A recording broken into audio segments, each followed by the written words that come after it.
Halina tayo ay magpuri sa Diyos na buo natin.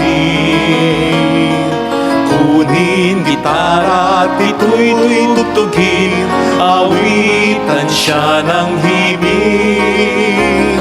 Lapitan siya't dakilain, atin siyang sambahin. Ang buon dumalaw sa atin upang tayo'y tubusin, upang tayo'y tusin.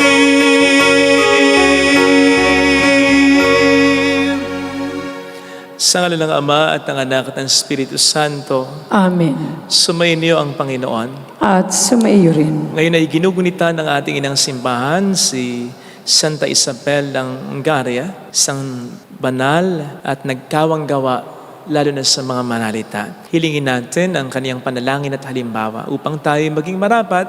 Halina't magsisimula tayo sa ating mga pagkakasala. Tayo pong lahat, inaamin ko sa makapangyarihang Diyos at sa inyo mga kapatid, na lubha ako nagkasala sa isip, sa salita at sa gawa, at sa aking pagkukulang. Kaya sinasamo ko sa mahal na Birheng Maria, sa lahat ng mga anghel at mga banal, at sa inyo mga kapatid, na ako'y panalangin sa Panginoong ating Diyos.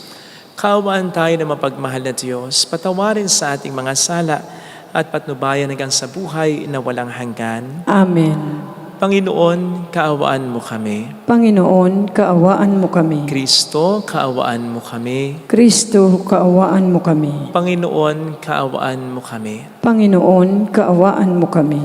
Iyuko natin ang ating ulo, ibulong sa Panginoon ang ating intensyon. Pagdasal natin ang mga kababayan natin na nagtatrabaho sa ibang bansa at ang mga nagtatrabaho para sa kanilang pamilya. Manalangin tayo. Ama naming makapangyarihan, iginawad mo kay Santa Isabel ang pagkakataong makilala at sambahin ang iyong anak sa katauhan ng mga kapuspalad. Tugunin mo ang kanyang panalangin, kami ay iyong bigyan ng pagkakataong makapaglingkod sa mga dukha at nangangailangan. Sa pagmamalasakit na pag-ibig sa pamamagitan ni Jesucristo kasama ng Espiritu Santo, magpasa walang hanggan. Amen. Ang salita ng Diyos mula sa aklat ng karunungan. Napakahangal ang mga taong hindi nakakikilala sa Diyos. Nakikita nila ang mabubuting bagay sa daigdig, ngunit hindi nila makita ang Diyos na buhay. Pinag-aaralan nila ang kanyang mga nilalang, ngunit hindi nila nakilala siya na lumalang sa mga tao. Sa halip, ang apoy, ang mabilis na hangin, ang unos, ang mga bituing naglalayag sa karurukan, ang rumaragasang tubig at ang mga tala sa kalangitan, ang kinikilala nilang mga Diyos na namamahala sa daigdig. Kung kinilala nilang Diyos ang mga ito dahil sa kanilang angking kariktan, dapat ay nalaman nilang higit na dakila ang lumalang sa lahat ng iyan, ang Panginoong may kapal. Siya ang pinagmulan ng lahat ng kagandahan, ang lumikha sa lahat ng mga ito. Kung namangha sila sa kapangyarihan ng mga ito, dapat nilang malaman na higit ang kapangyarihan ng lumikha sa mga ito, sapagkat sa pagmalas natin sa kalawakan at kagandahan ng isang nilikha, makikilala natin ang lumikha. Baka naman hindi sila dapat sisihin ng lubos. Maaring nagsikap silang makilala ang Diyos, ngunit naligaw lamang sa kanilang paghahanap. sa pag-aaral ng mga bagay na nasa paligid nila. Lubha silang naakit sa kagandahang kanilang nakita. Hanggang sa naniwala silang Diyos ang mga ito. Ngunit wala silang tunay na madadahilan sa kanilang pagkaligaw. Kung nakayanan nilang pag-aralan ang sansinukob, bakit di nila nakilala ang Panginoong may likha sa lahat? Ang salita ng Diyos. Salamat sa Diyos. Ang langit ang nagdiriwang sa Panginoong marangal. Ang langit ang nagdiriwang sa Panginoong marangal. Ang langit ay naghahayag na ang Diyos ay dakila, malinaw na nagsasaad kung ano ang kanyang gawa. Bawat araw, bawat gabi, ang ulat ay walang patlang. Patuloy na nag-uulat sa sunod na gabi at araw. Ang langit ay nagdiriwang sa Panginoong marangal. Walang tinig o salitang ginagamit kung sa bagay, at wala ring naririnig na kahit na anong ingay. Gayunpaman, sa daigdig ay laganap yaong tinig.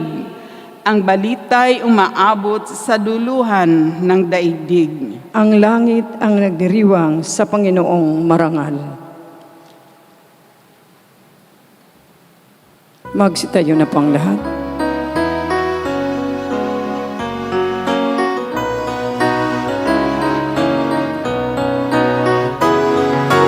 Hallelujah.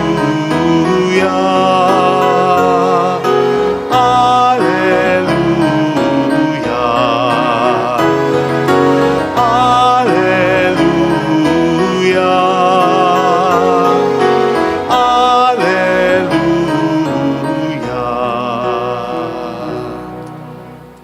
Sumainyo ang Panginoon. At sumaiyo rin. Ang mabuting balita ng Panginoon ayon kay San Lucas. Papuri sa iyo, Panginoon. Noong panahong yon, sinabi ni Jesus sa kaniyang mga alagad, ang pagparito ng anak ng tao ay matutulad sa kapanahunan ni Noe. Noon, ang mga tao ay nagsisikain at nagsisiinom, nag-aasawa hanggang sa araw na sumakay si Noe sa daong. Dumating ang baha at namatay silang lahat. Gayun din noong panahon ni Lot. Ang mga tao ay nagsisikain at nagsisiinom, namimili at nagbibili, nagtatanim at nagtatayo ng bahay, ngunit ng araw na umalis si Lot sa Sodoma, umulan ng apoy at asupre at natubok silang lahat. Gayun din sa pagdating ng anak ng tao. Sa araw na iyon, ang nasa bubungan ay huwag nang bumaba upang kunin ang kanyang mga ari-arian sa loob ng bahay. Ang nasa bukid ay huwag nang umuwi. Alalahanin ninyo ang nangyari sa asawa ni Lot. Ang sino mang magsikap na iligtas ang kanyang buhay ay mawawala nito. Ngunit ang sino mang mawala ng kanyang buhay ay siyang makapagliligtas nito. Sinasabi ko sa inyo, may dalawang lalaking natutulog sa isang higaan. Sa gabing iyon, kukunin ang isa at iiwanan ang isa. May dalawang babaeng magkasamang gumigiling. Kukunin ang isa at iiwan ang isa. May dalawang lalaking gumagawa sa bukid. Kukunin ang isa at iiwan ang isa. Saan po, Panginoon? Tanong ng kanyang mga alagad. Sumagot siya, kung saan naroon ang mga bangkay, doon naman nagkakatipon ng mga buitre. Mga kapatid, ang mabuting balita ng Panginoon. Pinupuri ka namin, Panginoong Jesucristo. Isn't it that Jesus never fails to say things that cause us to pause and think? Talaga namang si Jesus ay nagsasabi ng mga katotohanang magpapahinto sa atin at magpapaisip sa atin. Halimbawa, yung katotohanang narinig natin sa Ebanghelyo natin. Ang sabi dito, may dalawang lalaking natutulog sa isang higaan, kukunin ng isa, iiwan ng isa. May dalawang baing magkasamang gumigiling, kukunin ng isa, iiwan ng isa. May dalawang lalaking magkasama, nagtatrabaho sa bukid, kukunin ng isa at iiwan ng isa. I mean, di ba? Bakit yung isa lang ang kukunin at hindi yung isa? Bakit hindi kunin pareho yung dalawa para mas masaya? Di ba? Pero dito ay mapapaisip tayo sa katotohanang gustuhin man ng Diyos na iligtas ang lahat, ay talagang may lalabas pa rin mga hindi karapat-dapat.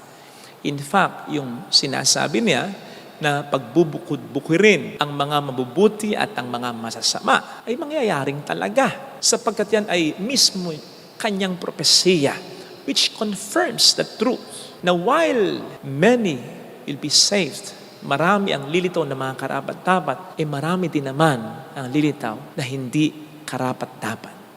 Again, hindi dahil sa gusto niya, kundi dahil sa ito'y gugustuhin nila.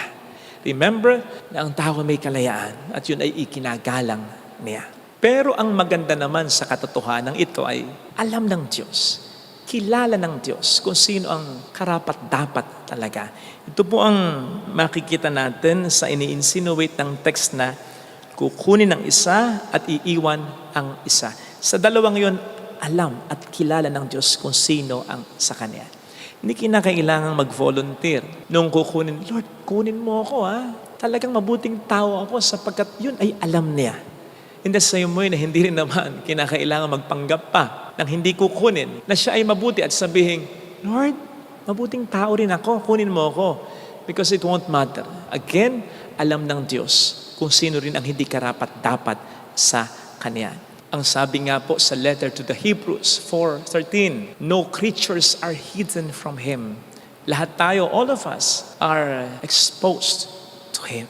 Hindi ba't napakasarap isipin na hindi na natin kinakailangang i-promote ang ating sarili sa Diyos?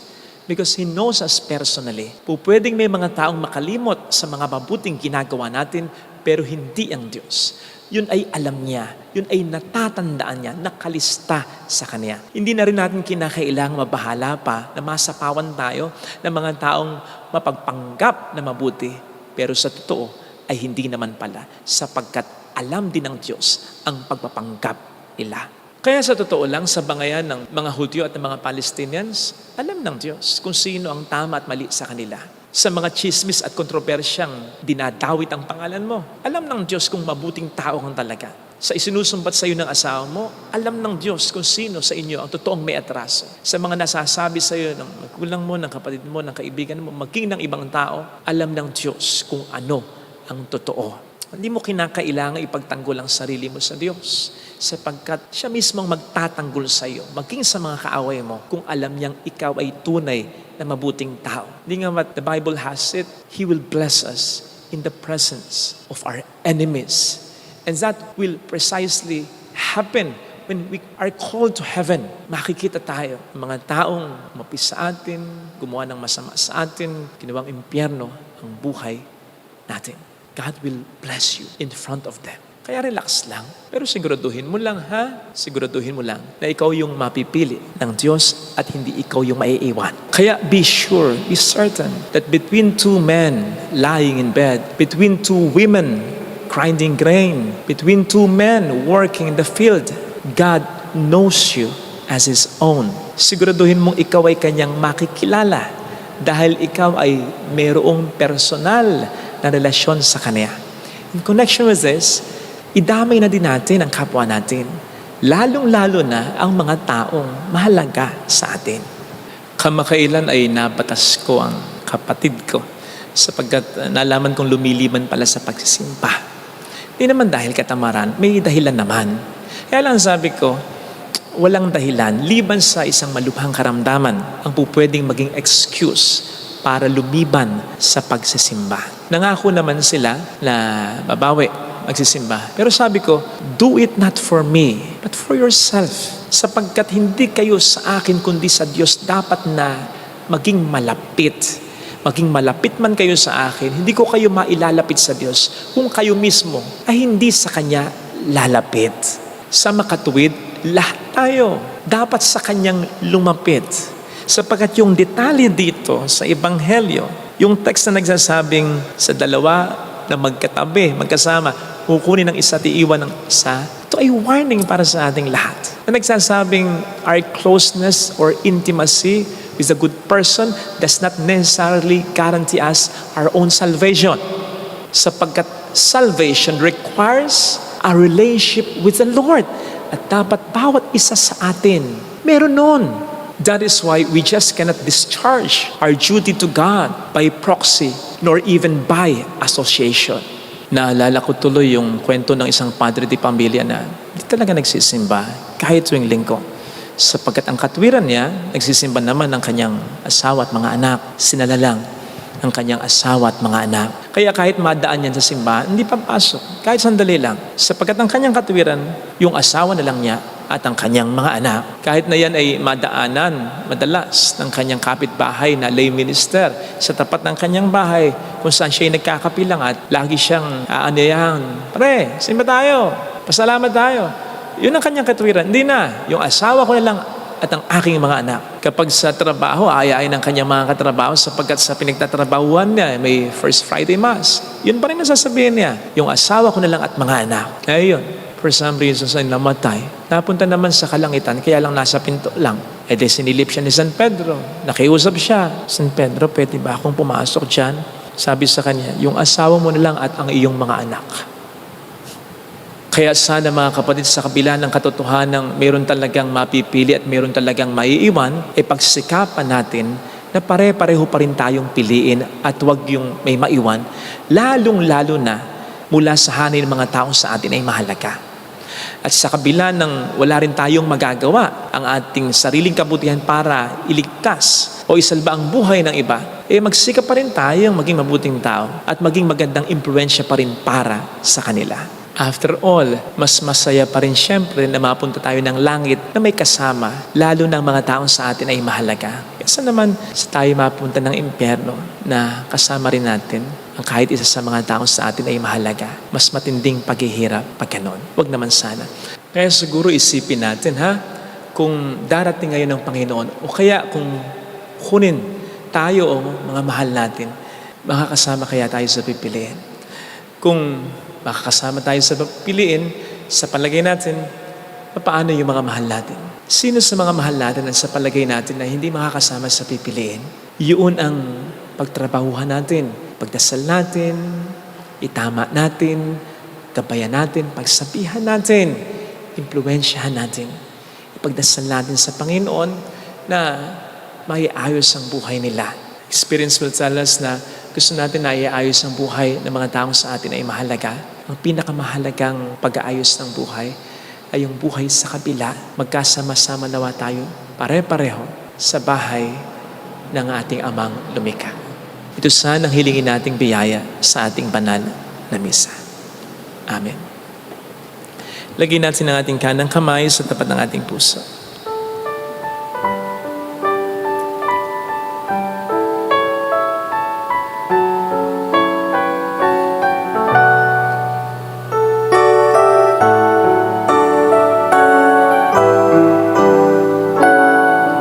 Awitin natin, alam kong may magagawa ang Diyos. Alam kong may magagawa. Sa paglapit ko sa iyo ay maisama ko ang mga taong mahalaga sa buhay ko, maging ang ibang mga kapwa ko na nasa impluwensya, nasa responsibilidad ko, nakakasama ko sa pagtatrabaho, sa pagnenegosyo, nakakasalamuhan ko araw-araw.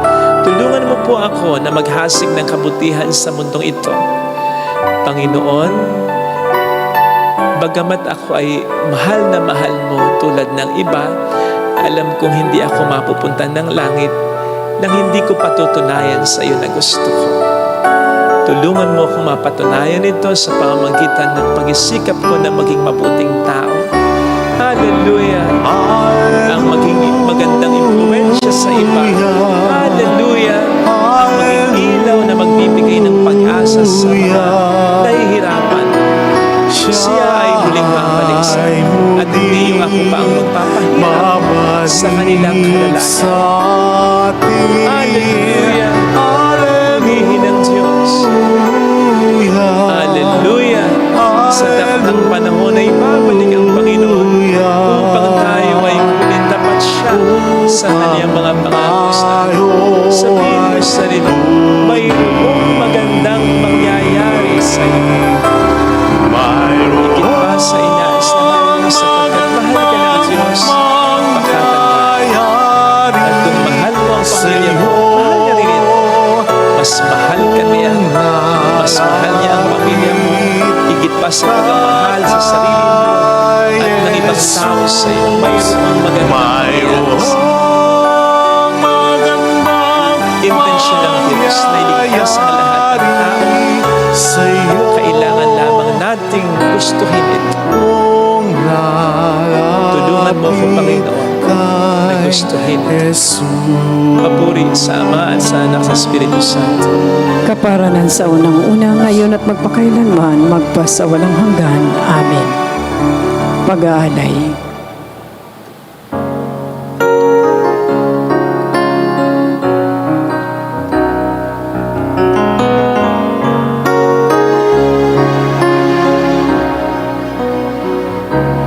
Tanggapin mo, Panginoon, itong aking alay sa'yo. Ibibigay, ialay, lahat ng yaman at buhay, ihandog sa'yo. Papuri sa ngalan mo, kahit na may kasalanan. Itong pusong nagmamahal, tanging hiling sa'yo. Sana'y tanggapin ang alay ko. Manalangin tayo, pang ating handog ay maging kalugod-lugod sa Diyos Amang makapangyarihan. Tanggapin nawa ng Panginoon itong paghahain sa iyong kamay, sa kapurihan niya at karangalan sa ating kapakinabangan at sa buong sambayanan niyang banal. Ama naming lumikha, tanggapin mo ang aming mga alay na nasa dampana ngayong sa Santa Isabel ay aming ginugunita at ipagkaloob mong kaming pinalaya sa hadlang na makalupa ay tanging sa iyo lamang maging mariwasa sa pamamagitan ni Jesucristo. Kasama ang Espiritu Santo magpasa walang hanggan. Amen. Sumainyo ang Panginoon. At sumaiyo Itaas sa rin. Diyos ang inyong puso at diwa. Itinaas na namin sa Panginoon. Pasalamatan ang Panginoong ating Diyos. Marapat na siya ay pasalamatan. Ama naming makapangyarihan, tunay ang marapat na ikaw ay pasalamatan. Ngayon ikinagagalak naming may mga banal na tao tulad ni Santa Isabel na nagtalaga ng sarili sa anak mong si Jesucristo upang ipamalas nila ang paghahari mo at maakit ang kapwa na manalig sa iyo. Ngayon sa amin ibinibigay ng iyong anak na minamahal ang kabanalang iyong taglay at hangad mong kamti ng tanan. Ito ang pinanggalingang amin ngayong nililingon. Dito mo rin nais na kami makarating at umantong. Kaya kaisa ng mga anghel na nakisiawit ng papuri sa iyo ng walang humpay sa kalangitan, kami nagbubunyi sa iyong kadakilaan. Santo, Santo, Santo, Panginoong Diyos ng mga hukbo, napupuno ang langit at lupa ng kadakilaan mo. Usana sa kaitaasan.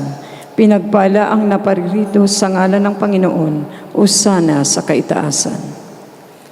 Ama naming banal, ikaw po ang bukal ng tanang kabanalan. Kahit sa pamamagitan po ng iyong Espiritu, gawin mo pong banal ang mga kaloob na ito pang para sa amin ay maging katawan at dugo ng iyong anak at sa aming Panginoong Jesucristo. Bago niya pinagtiis ang kusang loob na maging handog, hinawakan niya ang tinapay, pinasalamatan kaniya, pinaghati-hati niya iyon.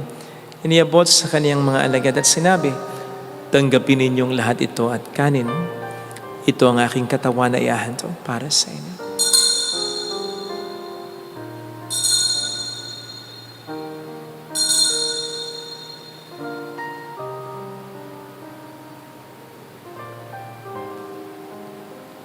Ngayon din naman nang matapos ang hapunan, nawakan niya ang kalis. Muli kaniyang pinasalamatan, iniabot niya ang kalis sa kaniyang mga alagad at sinabi, tanggapin ninyong lahat ito at inumin. Ito ang kalis ng aking dugo, ng bago at walang hanggang tipan. Ang aking dugo na ibubuhos para sa inyo at para sa lahat. Sa ikapagpatawad ng mga kasalanan, gawin niyo ito sa pag-alala sa akin.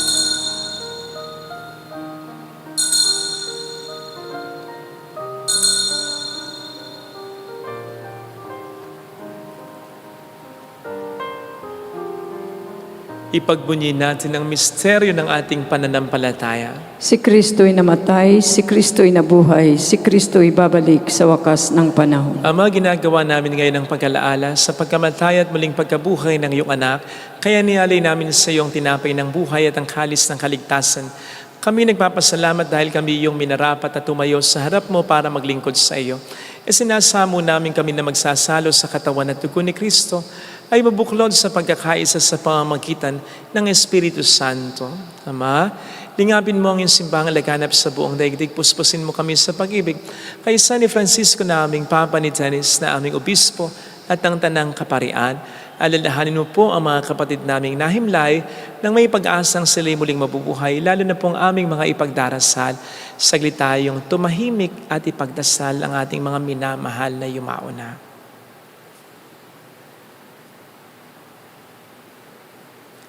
Kaawaan mo sila at patuloyin sa iyong kaliwanagan. Kaawaan mo at pagkingtapatin kaming lahat na makasalo sa iyong buhay na walang wakas. Kaisa ang mahal na Birhen ng Lasalet, ang ina ng Diyos. San Jose ang kabiyak ng kanyang puso, lahat ng mga banal na namuhay dito sa daigdig ng kalugod-lugod sa iyo. May pagdiwang nawa namin ang pagpupuri sa ikararangal mo sa pamamagitan ng iyong anak at sa aming Panginoong Hesukristo. Sa pamamagitan ni Kristo, kasama niya at sa Kanya, ang lahat ng parangal, papuri ay sa iyo, Diyos Amang makapangyarihan, kasama ang Espiritu Santo magpa sa walang hanggan. Amen. Tumawag tayo sa Ama.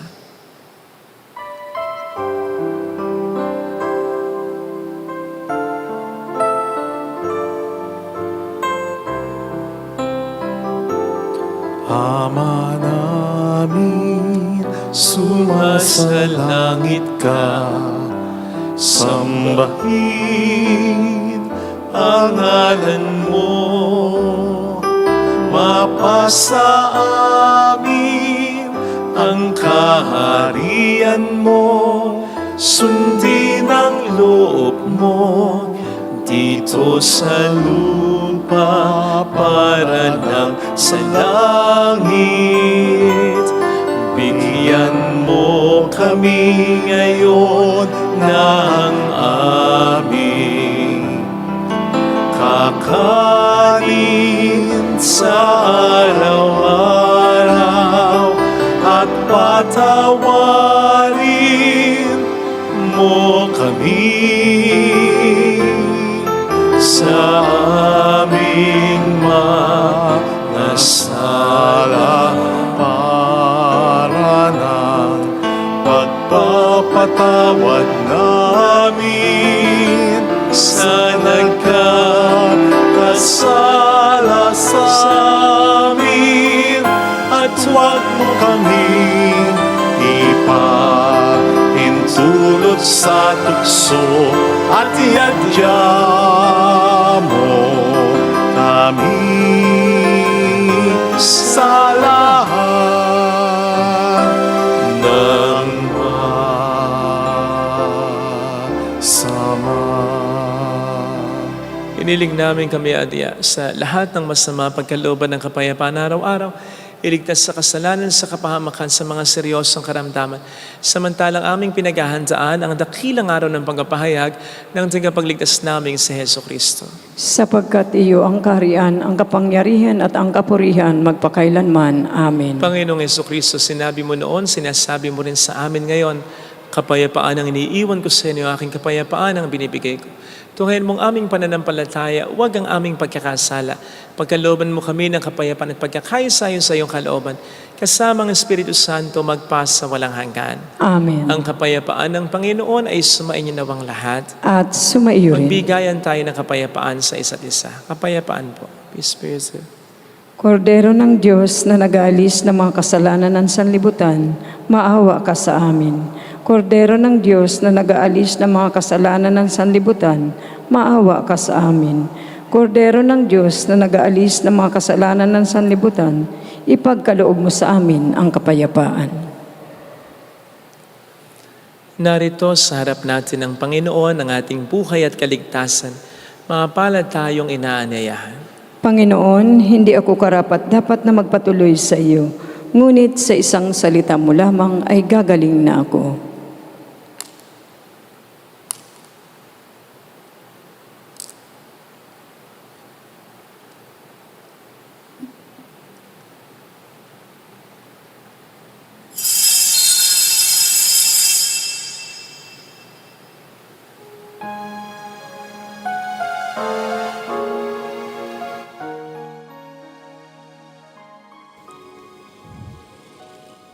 Panalangin para sa espiritual na pakikinabang. Panginoong Hesus, ako ay naniniwala na ikaw ay nasa kabanal-banalang sakramento. Iniibig kita ng higit sa lahat at ninanasa kong tanggapin ka sa aking kaluluwa. Sapagkat sa mga sandaling ito, hindi kita matatanggap sa sakramento. Tumuloy ka sa espiritu sa aking puso. Niyayakap kita na para bang naririto ka na. Inaalay ko ng buong buo ang aking sarili sa iyo. Huwag mong hayaang mawalay ako sa iyo. Amen. Pagdating ng umaga, ang tinig ko ay dinggin. Hinahangal nitong damdamin, kailan tutugunin? Bukas pagsikat ng liwanag, aking ihintayin. Dinggin mo ako, Panginoon. Tinig ng pagsamo, naway pakinggan mo.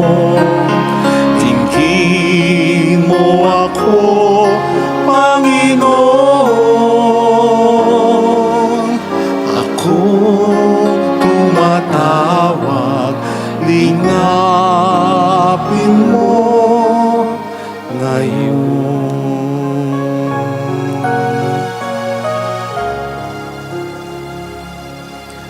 Manalangin tayo.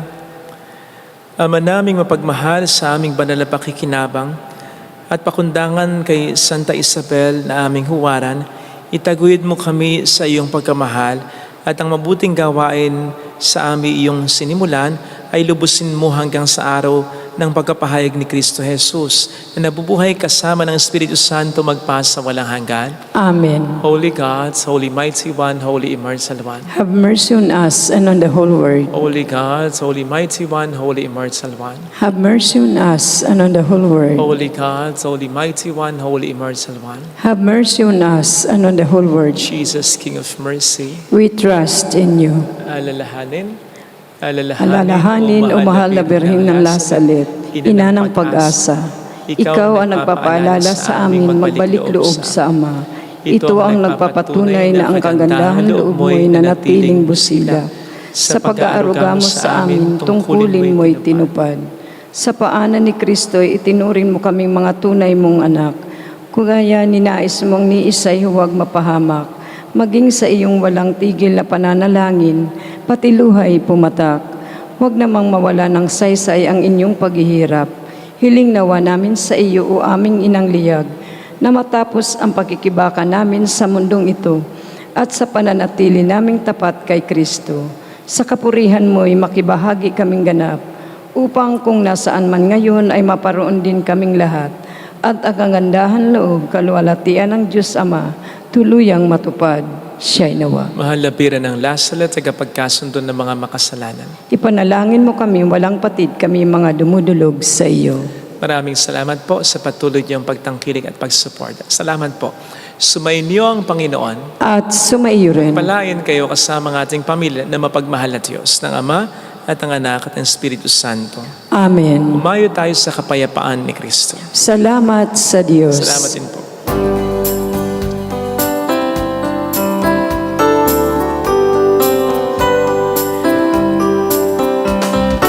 On this day, O Mother of our Lord, we sing you praise for lighting up our way.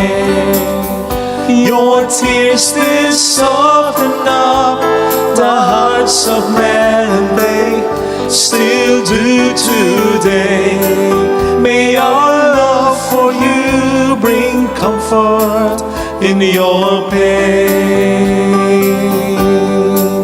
They saw a great light near the spring, and then it lowered and they saw it part. Then all at once they they saw a lady crying there,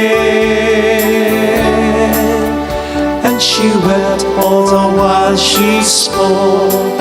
They saw her tears flow from her eyes.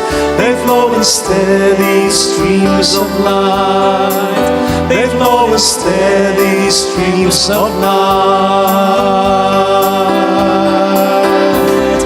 Oh, this day, O Mother of our Lord, we sing you praise for lighting up our way.